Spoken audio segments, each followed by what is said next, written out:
আসসালামু আলাইকুম। প্রিয় দর্শক, অন্য মঞ্চের আলাপ চাইতায় আপনাদের সকলকে আমন্ত্রণ জানাচ্ছি। বাংলাদেশের নাহিদ হাসনাতরা ভারতের সেভেন সিস্টার্সকে আলাদা করে দেবে। কি করবে ভারত?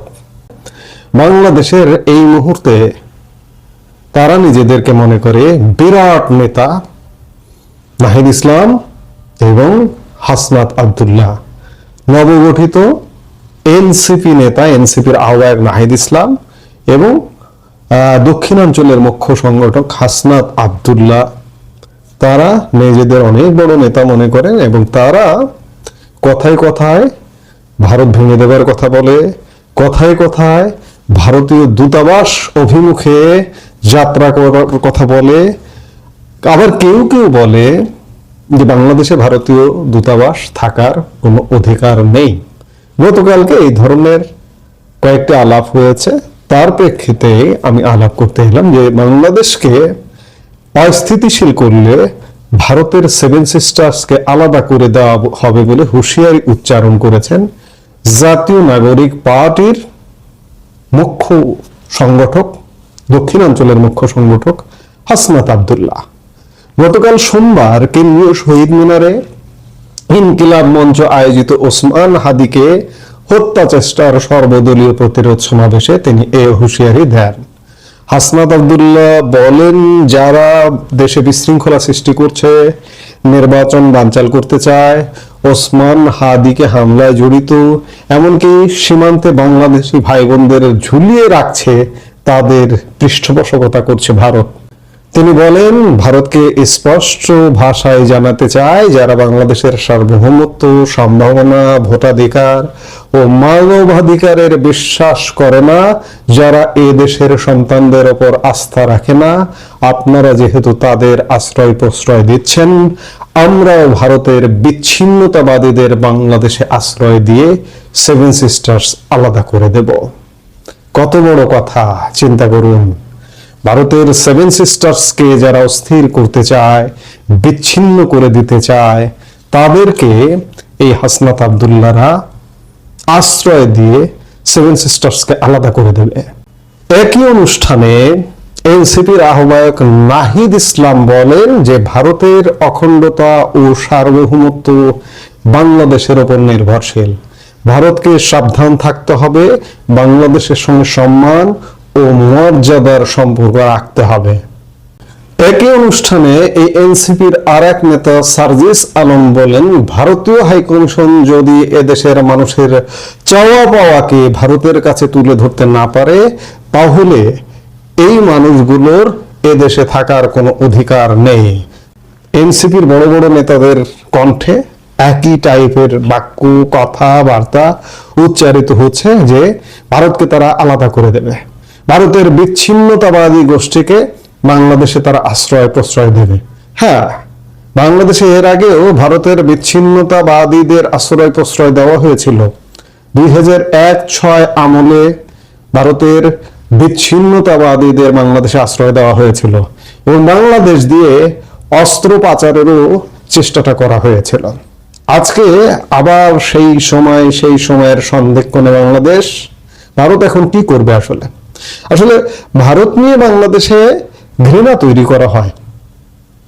এগুলো শুনতে অনেক অপ্রিয় হলেও সত্য যে মাদ্রাসা একটা পবিত্রতম জায়গা, পবিত্রতম শিক্ষা প্রতিষ্ঠান। মাদ্রাসা যে কতটা কল্যাণমূলক শিক্ষার জায়গা হতে পারে সেটা দেখতে হলে ভারতে যেতে হবে। ভারতে হিন্দু ধর্মাবলম্বীরাও মাদ্রাসায় পড়ে, হিন্দু ধর্মাবলম্বী শিক্ষকতা করে মাদ্রাসায়, হিন্দু ধর্মাবলম্বী কর্মচারী করে মাদ্রাসায় চাকরি করে। বাংলাদেশে একটি উদাহরণ দেখাতে পারবেন? ভারত তো বিশ্বের মুসলিম সংখ্যাগরিষ্ঠের তার দিক দিয়ে তৃতীয় বৃহত্তম মুসলিম দেশ। ইন্দোনেশিয়া, পাকিস্তান, ভারত, তারপরে বাংলাদেশ। কিন্তু সেই ভারতে মাদ্রাসাগুলোকে এমন ভাবে গড়ে তোলা হয়েছে যে সাধারণ স্কুল কলেজের যে সিলেবাস আর মাদ্রাসার যে সিলেবাস একদম কাছাকাছি। শুধুমাত্র মুসলিমরা ধর্মীয় বিষয়গুলো পড়বে আর অন্য ধর্মের যারা, তারা স্ব ধর্মের বিষয়গুলো পড়বে। যার দরুন সেখানে মাদ্রাসাকে আলাদা সাম্প্রদায়িকভাবে চিহ্নিত করার কোনো সুযোগ নেই। সেখানে অন্য ধর্মের মানুষ যে মাদ্রাসায় পড়তে পারবে না এমনটা নাই। এবং মাদ্রাসা মডেল শিক্ষা প্রতিষ্ঠান হিসেবে ভারতে গড়ে উঠেছে, শুধু পশ্চিমবঙ্গে নয়, ভারতের রাজ্যে রাজ্যে। এবং মাদ্রাসায় রেজাল্টের কথা যদি বলেন, শীর্ষ স্থান অধিকার করে থাকে ভিন্ন ধর্মের মানুষ, হিন্দু, বৌদ্ধ, খ্রিস্টান, অন্য ধর্মের মানুষও মাদ্রাসা শিক্ষায় শীর্ষ স্থান দখল করে। কিন্তু বাংলাদেশের মাদ্রাসা একটি সাম্প্রদায়িক শিক্ষা প্রতিষ্ঠান হিসেবে গড়ে তোলা হয়েছে। সিলেবাসে সমতা আছে, আবার ভিন্নতা আছে। এবং মাদ্রাসা শিক্ষা বহু ধারায় বিভক্ত বাংলাদেশে।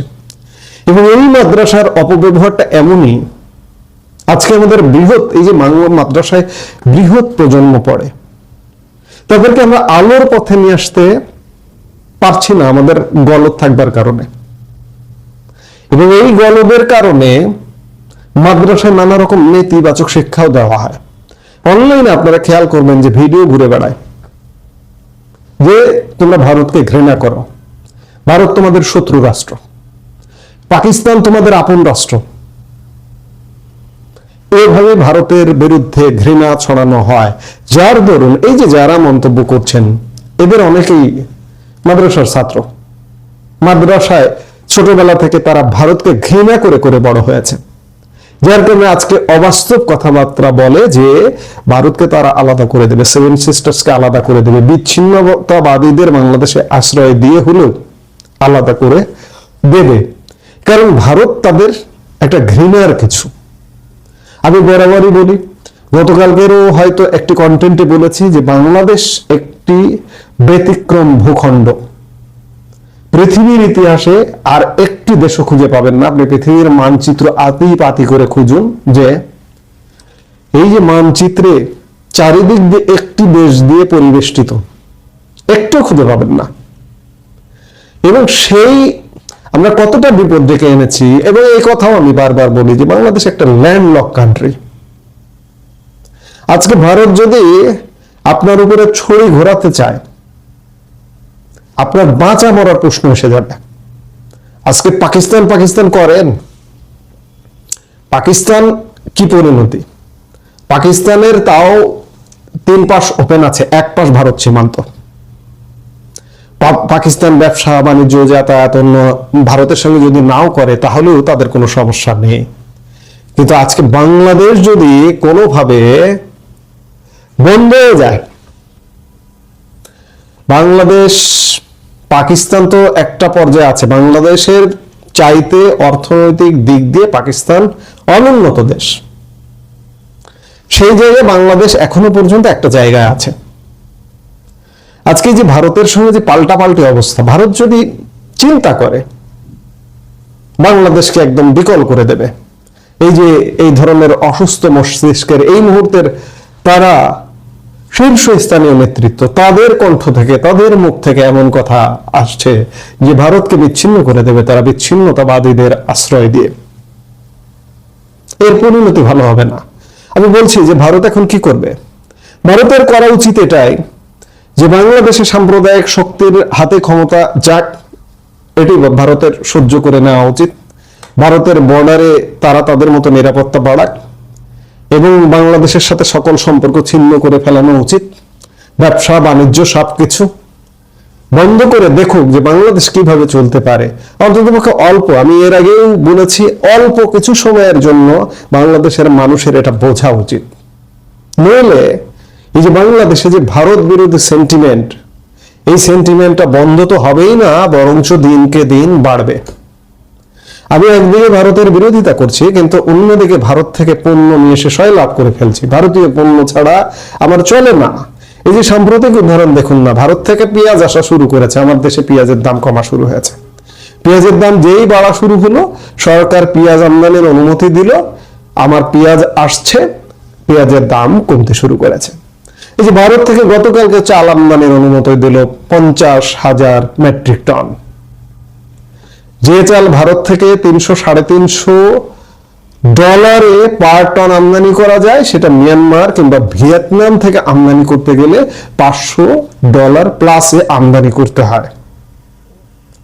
এগুলো আসলে দেখতে দাও যে বাংলাদেশ, ভারত বিরোধিতা যেহেতু বাংলাদেশে খুব বেশি চর্চা হচ্ছে, ভারতের এখন এটাই করা উচিত যে ভাই ঠিক আছে, বা দাদা ঠিক আছে, তোমরা যেহেতু আমাদের বিরোধিতা করো, আমরা তোমাদের চারপাশ দিয়ে ঘিরে আছি, আমরা এতই খারাপ, এতই অগ্রাসনবাদী, তোমরা তোমাদের মতো চলো, আমরা আপাতত তোমাদের সাথে সম্পর্ক ছিন্ন করছি। ভারতের এটা করা উচিত। বাংলাদেশের মানুষের বুঝতে দেওয়া উচিত যে ভারতের সহযোগিতা ছাড়া বাংলাদেশ কতটা ভালোভাবে চলতে পারে। ভারত এখন কি করে? ভারতের এটাই করা উচিত, বাংলাদেশের সাথে সকল ধরনের সম্পর্ক ছিন্ন করা উচিত, এবং ওই যে সেভেন সিস্টার্স এর বিচ্ছিন্নতাবাদীদের আশ্রয় দেবে, এটিও যাতে না করতে পারে। আপনারা আপনাদের নিরাপত্তা বাড়িয়ে দেন। এছাড়া বাংলাদেশকে সাইজ করা, যুদ্ধ করে, এখানে যুদ্ধ করারও প্রয়োজন নেই। যুদ্ধ মানে প্রত্যেকেরই, আপনারা যুদ্ধ করতে আসবেন, আপনাদেরও ক্ষতি, এখানকারও ক্ষতি, কিন্তু আপনারা বাণিজ্যিক, অর্থনৈতিক নানাভাবে অবরোধটা চালু করুন। কারণ আপনাদের এত ঘৃণা, এত নেতিবাচক কথাবার্তা, তারপরেও আপনারা এইভাবে সয়ে যাচ্ছেন, সয়ে গিয়ে ব্যবসা করছেন। কেন? ব্যবসা করার দরকারটা কি? আপনি $10-12 বিলিয়ন ব্যবসা বাংলাদেশে না করলে কি হবে? কেন? মার্কিন যুক্তরাষ্ট্র না আপনাদের প্রায় 80-85 বিলিয়ন ডলারের মার্কেট, সেখানে আপনাদের ব্যবসার ক্ষতি হচ্ছে। তারপরেও ট্রাম্পের সঙ্গে এই যে শুল্ক নিয়ে বিশেষ করে এখন পর্যন্ত সেটেল হচ্ছে না, তাতে তো আপনাদের ক্ষতি হচ্ছে না।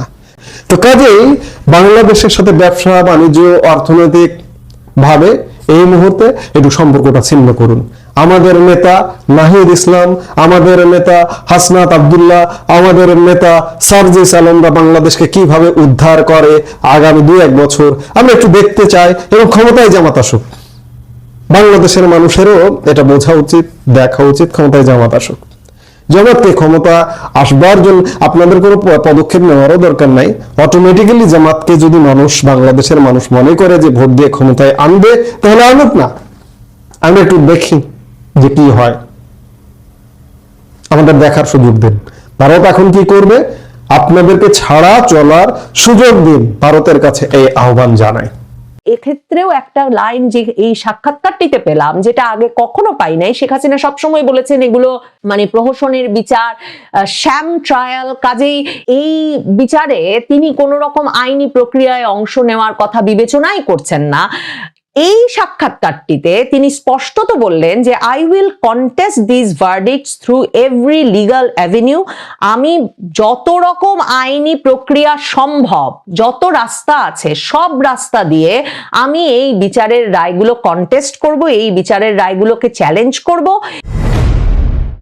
বাংলাদেশে আন্তর্জাতিক অপরাধ ট্রাইব্যুনালে মানবতা বিরোধী অপরাধের দায়ে মৃত্যুদণ্ডের রায় হবার পর সাবেক প্রধানমন্ত্রী শেখ হাসিনা আবারও সংবাদ মাধ্যমগুলোতে সাক্ষাৎকার দিতে শুরু করেছেন।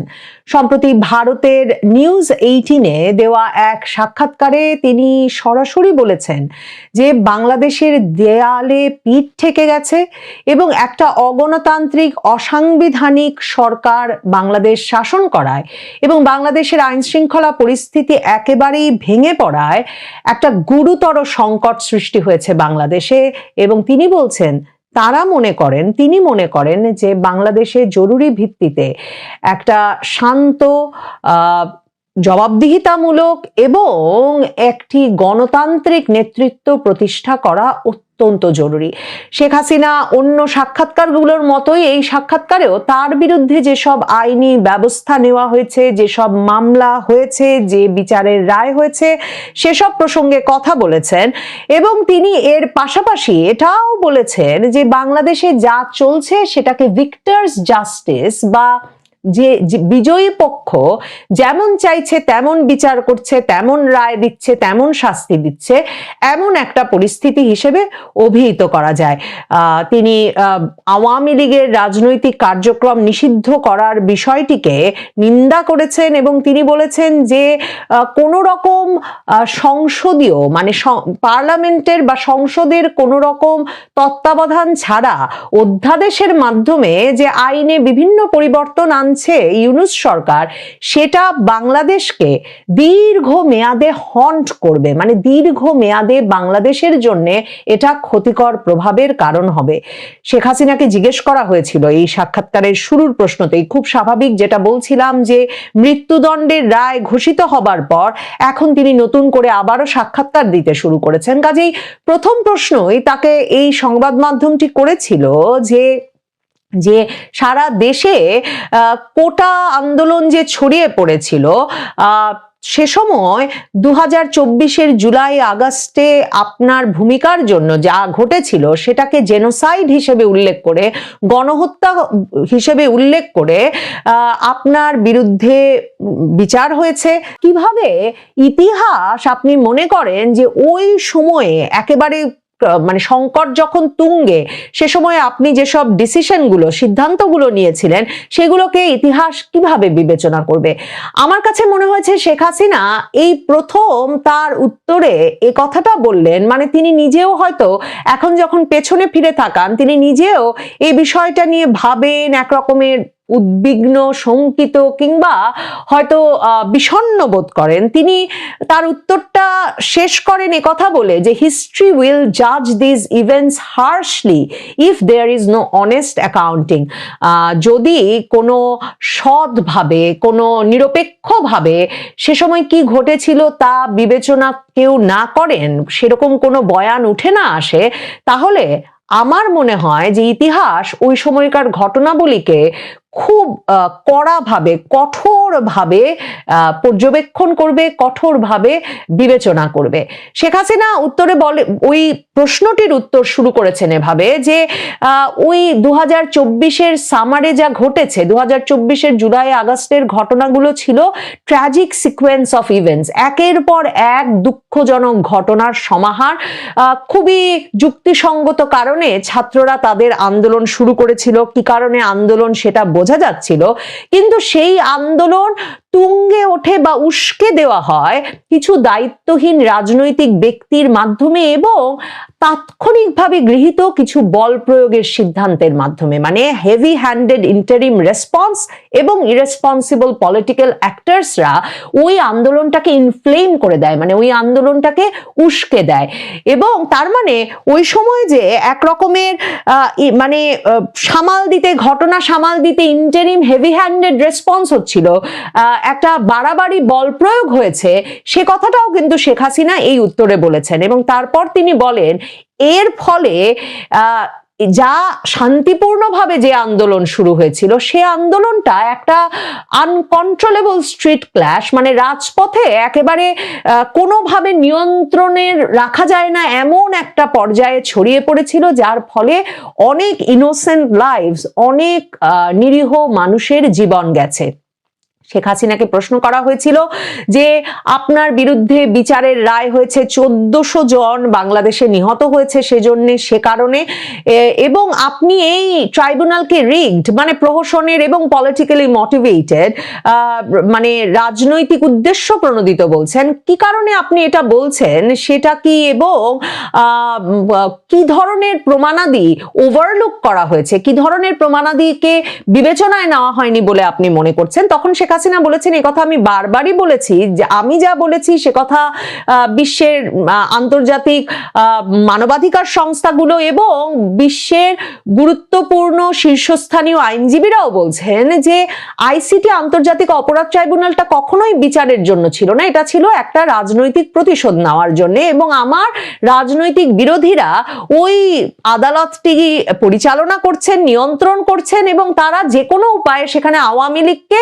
উৎসারটনা করতে চাইছেন এবং আওয়ামী লীগকে ধ্বংস করে দিতে চাইছেন। কিন্তু শেখ হাসিনা এই সাক্ষাৎকারে একটা নতুন যে কথা বলেছেন, সেটা বলছেন তিনি এই অভিযোগটা বাংলাদেশে আলোচিত হয়েছে, কিন্তু শেখ হাসিনা প্রথম আন্তর্জাতিক সংবাদ মাধ্যমে তুলে ধরলেন যে এই যে আন্তর্জাতিক অপরাধ ট্রাইব্যুনালটি তৈরি হয়েছিল যুদ্ধাপরাধের বিচারের জন্য, 1971 সালের যুদ্ধাপরাধীদের বিচারের জন্য, এই যে কোন রকম সংসদীয় মানে সংসদে পাশ করা ছাড়াই অধ্যাদেশের মাধ্যমে সেই আইনটা বদলে ফেলে যে ইউনূস সরকার একটা রাজনৈতিক বিক্ষোভ, সেটার বিচারের ব্যবস্থা ওই আন্তর্জাতিক অপরাধ ট্রাইব্যুনালে করলেন।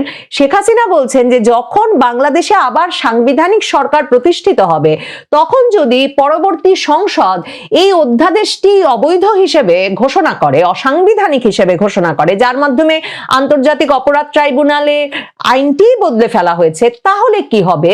এবং যাদের বিরুদ্ধে মৃত্যুদণ্ড দেওয়া হচ্ছে, কারো যদি বিচার করা হয়, কার্যকর করা হয়, দণ্ডাদেশ যে দেওয়া হচ্ছে, এগুলোর কি উপায় হবে যখন এই আদালতটি অসাংবিধানিক হয়ে যাবে? একটা সাংবিধানিক সরকার প্রতিষ্ঠিত হলে সে বিষয়গুলো তিনি বলছেন যাতে বাংলাদেশের জনগণ বিচার করে দেখে বা বিবেচনা করে দেখে। ভারতীয় এই সংবাদ মাধ্যম প্রশ্ন করেছিল যে ভারতের কাছে বারবারই তাকে এবং স্বরাষ্ট্রমন্ত্রী আসাদুজ্জামান খান কামালকে প্রত্যর্পণের অনুরোধ জানানো হচ্ছে, তিনি এ বিষয়ে বাংলাদেশ সরকারকে কি বলবেন? তিনি বলেছেন যে প্রত্যর্পণের বিষয়টি কখনোই রাজনীতিকে অনুসরণ করে না বা রাজনৈতিক সিদ্ধান্তের উপর নির্ভর করে না, এটা একটা আইনি প্রক্রিয়ায় হতে হবে। এবং এই রিকোয়েস্ট, বাংলাদেশ সরকারের এই অনুরোধের সাথে সবসময়ই একটা স্বচ্ছতা থাকতে হবে এবং যাকে অভিযুক্ত করা হয়েছে তার অধিকারগুলো বিবেচনা করে এই পুরো আইনি প্রক্রিয়াটা চালাতে হবে। এই সাক্ষাৎকারটিতে যখন নেওয়া হচ্ছে, তখন কিন্তু তার ওই যে প্রথম দফার সাক্ষাৎকারগুলোর আগে যেমন তার বিরুদ্ধে মৃত্যুদণ্ডের রায় হয় নাই, তখন কিন্তু শেখ হাসিনার পরিবারের যে সকল সদস্য, শেখ রেহানা, শেখ রেহানার পুত্রকন্যা, শেখ হাসিনার পুত্রকন্যা, সকলের বিরুদ্ধে এই যে ওই যে পূর্বাচলে প্লট দুর্নীতির মামলায় যে বিচারের রায় হয়েছে, সেটাও কিন্তু হয় নাই। কাজেই এই সাক্ষাৎকারটিতে সেই প্রশ্নও করা হয়েছিল যে আপনার পরিবারকে একরকম ভাবে রাজনৈতিক ভাবে লক্ষ্য করে এই মামলাগুলো পরিচালিত হলো কিনা। তখন তিনি বলেছেন যে এগুলো একেবারেই রাজনৈতিকভাবে পরিচালিত বিচার। আমার পরিবার এবং আমি দুর্নীতি দমন কমিশনের এসব অভিযোগ একেবারেই প্রত্যাখ্যান করি। তিনি বলেছেন যে দুর্নীতির কোনো পারসুয়েসিভ এভিডেন্স, মানে কোনো রকম কোনো বিশ্বাসযোগ্য প্রমাণাদি পর্যন্ত এই বিচার কাজের সময় তারা দাখিল করতে পারে নাই, কারণ কোনো দুর্নীতির অভিযোগ দাখিল করবার মতো কোনো প্রমাণাদি তাদের হাতেই নাই। এছাড়াও তিনি বলেছেন যে এই যে পরিমাণ দ্রুততার সাথে এবং যেভাবে এই যে পুরো পরিবারের বিরুদ্ধে মামলা পরিচালিত হলো, সেটাও আইন তার নিজস্ব গতিতে চলছে কিনা, ডিউ প্রসেস ফলো হচ্ছে কিনা, সেগুলোকে একটা প্রশ্নের সম্মুখীন করেছে। তিনি বলেছেন যে এগুলো তো আসলে মানে বিচার না, ইট ওয়াজ পলিটিক্যাল স্কোর সেটলিং, এগুলো হচ্ছে রাজনৈতিক এক রকমের প্রতিহিংসা এবং রাজনৈতিক হিসাব নিকাশ চুকিয়ে দেওয়ার একটা প্রচেষ্টা মাত্র। তিনি বলছেন বাংলাদেশ ডিজার্ভস বেটার, মানে frankly Bangladesh deserves better, Bangladesh এর চেয়ে অনেক ভালো কিছু প্রত্যাশা করে। এবং তিনি বলেছেন যে এক্ষেত্রেও একটা লাইন যে এই সাক্ষাৎকারটিতে পেলাম, যেটা আগে কখনো পাই নাই। শেখ হাসিনা সবসময় বলেছেন এগুলো মানে প্রহসনের বিচার, শ্যাম ট্রায়াল, কাজেই এই বিচারে তিনি কোনো রকম আইনি প্রক্রিয়ায় অংশ নেওয়ার কথা বিবেচনাই করছেন না। এই সাক্ষাৎকারটিতে তিনি স্পষ্টত বললেন যে I will contest this verdicts through every legal avenue, আমি যত রকম আইনি প্রক্রিয়া সম্ভব, যত রাস্তা আছে সব রাস্তা দিয়ে আমি এই বিচারের রায়গুলো কন্টেস্ট করব, এই বিচারের রায়গুলোকে চ্যালেঞ্জ করব। এবং তিনি ইন্টারন্যাশনাল ইন্ডিপেন্ডেন্ট অবজারভারদের প্রতি, তিনি আন্তর্জাতিক নিরপেক্ষ পর্যবেক্ষকদের প্রতি আহ্বান জানিয়েছেন যে যেভাবে বিচার কার্যগুলো সমাধা হয়েছে, সেই বিচার কার্যগুলো সমাধার প্রক্রিয়া যাতে তারা খতিয়ে দেখেন। মানে শেখ হাসিনা তার মানে এই বিচারের রায়গুলো চ্যালেঞ্জ করবার জন্য কি ধরনের আইনি প্রক্রিয়া গ্রহণের কথা ভাবছেন? মানে তিনি দেশে ফিরে না এলে তো তিনি দেশের আন্তর্জাতিক অপরাধ ট্রাইব্যুনালের বিচারের রায় আপিল করতে পারবেন না। তাহলে কি ধরনের লিগাল অ্যাভিনিউ খোঁজার কথা বলছেন তিনি? এবং তিনি বলছেন সব রকম আইনি রাস্তা তিনি খুঁজে বের করবেন, ব্যবহার করবেন এই বিচারের রায়গুলোকে চ্যালেঞ্জের মুখোমুখি করতে, এই বিচারের রায়গুলোকে প্রশ্নের মুখে ফেলতে। সেটা দেখবার জন্য কিন্তু অপেক্ষা করতে হবে। শেখ হাসিনাকে জিজ্ঞেস করা হয়েছিল যে আপনার 15 বছরের শাসনামলকে আপনি কিভাবে দেখেন? রিমার্কেবল ইকোনমিক গ্রোথ, মানে ব্যাপক অর্থনৈতিক প্রবৃদ্ধি হয়েছে, গার্মেন্টস রপ্তানিতে 13% বৃদ্ধি পেয়েছে, এবং ইনফ্রাস্ট্রাকচার প্রজেক্ট, যে ধরনের অবকাঠামোগত উন্নয়ন আপনি করেছেন সেটা লাখ লাখ মানুষকে দারিদ্র থেকে তুলে এনেছে। কিন্তু আপনার এসব কর্মকাণ্ডের ফলে বাংলাদেশকে আপনি একটা বড় ধরনের বৈদেশিক ঋণের বোঝা চাপিয়ে দিয়েছেন এবং আপনি কর্তৃত্ববাদী শাসন চাপিয়ে দিয়েছেন, সেই অভিযোগটাও তো আছে। আপনি মনে করেন বাংলাদেশ আপনাকে কিভাবে, আপনার শাসনামলকে কিভাবে বিবেচনা করবে? শেখ হাসিনা বলছেন যে তার 15 বছরে জিডিপি, বাংলাদেশের অর্থনৈতিক প্রবৃদ্ধি 450% বেড়েছিল এবং সেটা আন্তর্জাতিক অর্থ তহবিল IMF এর হিসাব, তার সরকারের কোনো হিসাব নয়। কিন্তু তিনি বলছেন যে এটা তার একক কৃতিত্বের বিষয় নয়। একদিকে যেমন বাংলাদেশের মানুষ কি বিপুল সম্ভাবনাময় সেটা প্রমাণ করে অর্থনৈতিক প্রবৃদ্ধির এই ব্যাপক সাফল্য তার শাসনামলে, অন্যদিকে আওয়ামী লীগ দলীয়ভাবে যে অর্থনৈতিক কৌশল গ্রহণ করেছিল সেটারই ফল পাওয়া গেছে তার 15 বছরের শাসনামলে। এবং শেখ হাসিনা অত্যন্ত আত্মবিশ্বাসের সঙ্গে বলেন যে অগণতান্ত্রিক এবং অসাংবিধানিক ইউনূস সরকার এবং তার অনুচর ক্রোনিজ, মানে তার সুবিধাভোগীদের পক্ষে কখনো বাংলাদেশের জনগণের জন্য এ ধরনের উন্নয়ন বা এ ধরনের অগ্রগতি সাধন সম্ভব নয়। শেখ হাসিনা তার এই সাক্ষাৎকারে বারবারই বলেছেন যে একটা গ্রহণযোগ্য অন্তর্ভুক্তিমূলক নির্বাচনের মাধ্যমে যে সরকার নির্বাচিত হবে, মানে যে সরকারকে বাংলাদেশের সকল জনগণই গ্রহণযোগ্য সরকার বলে মনে করবে, তেমন একটি সরকার না আসা পর্যন্ত বাংলাদেশে এই অস্থিরতা কমবে না। এবং তিনি বলছেন যে সকল দলের অংশগ্রহণের নির্বাচন অনুষ্ঠান করা না গেলে কোনোভাবেই নির্বাচন, পলিটিক্যাল প্রসেস, রাজনৈতিক প্রক্রিয়া এবং পরবর্তীতে নির্বাচিত সরকারকে বাংলাদেশের জনগণ সিরিয়াসলি নেবে না, গুরুত্বের সঙ্গে নেবে না।